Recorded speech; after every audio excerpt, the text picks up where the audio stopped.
Continuing coverage of teacher walkouts across the state. Teachers gathering at the State House today and tomorrow.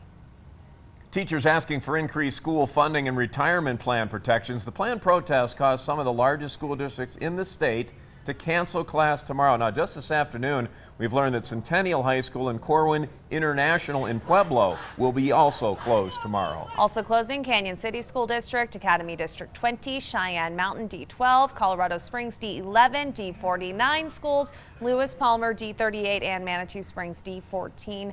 Even more teachers expected to rally at the Capitol tomorrow. News 5 will be in Denver covering this rally. We'll have complete coverage for you. News 5 at 5, 6, and 10, and of course online.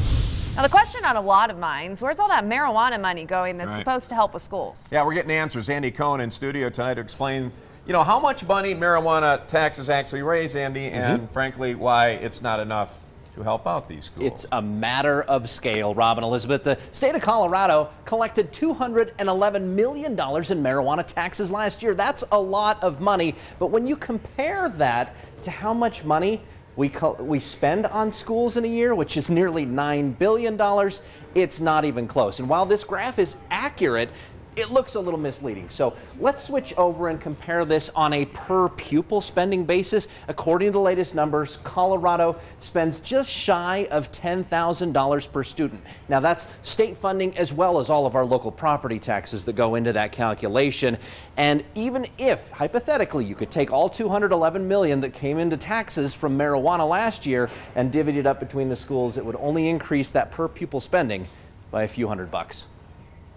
Colorado collects hundreds of millions of dollars a year in marijuana taxes. But where does it all go? That's a question the marijuana industry gets asked a lot. Let's break down the marijuana tax structure. So their trade group created this animated video to help explain things. The video obviously is always a little bit more enticing than having to read a 7-8 page document. For the most part, marijuana taxes are split between schools and the rest of state government. The language of Amendment 64 puts a tax specifically on marijuana businesses that goes into school construction. But sales taxes and the retail excise tax, which are paid by customers, that money goes into the marijuana cash fund, which is controlled for the most part by state lawmakers. About 118 million of those go into the marijuana cash fund, and that is that's what the legislature can appropriate into different programs and departments throughout the state of Colorado. She says there's a perception that marijuana taxes can pay for just about any school need, but that's not reality. This $211 million does look like a lot of money. When we look at the entire state of Colorado's budget, it's really just a drop in the bucket.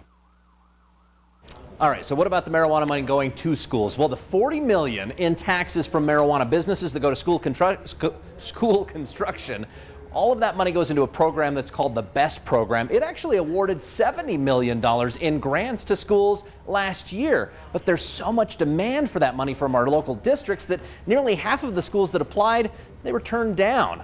The latest inventory of school buildings statewide happened almost a decade ago, and it found at that time around $14 billion in need. Watching out for you, Andy Cohen, News 5.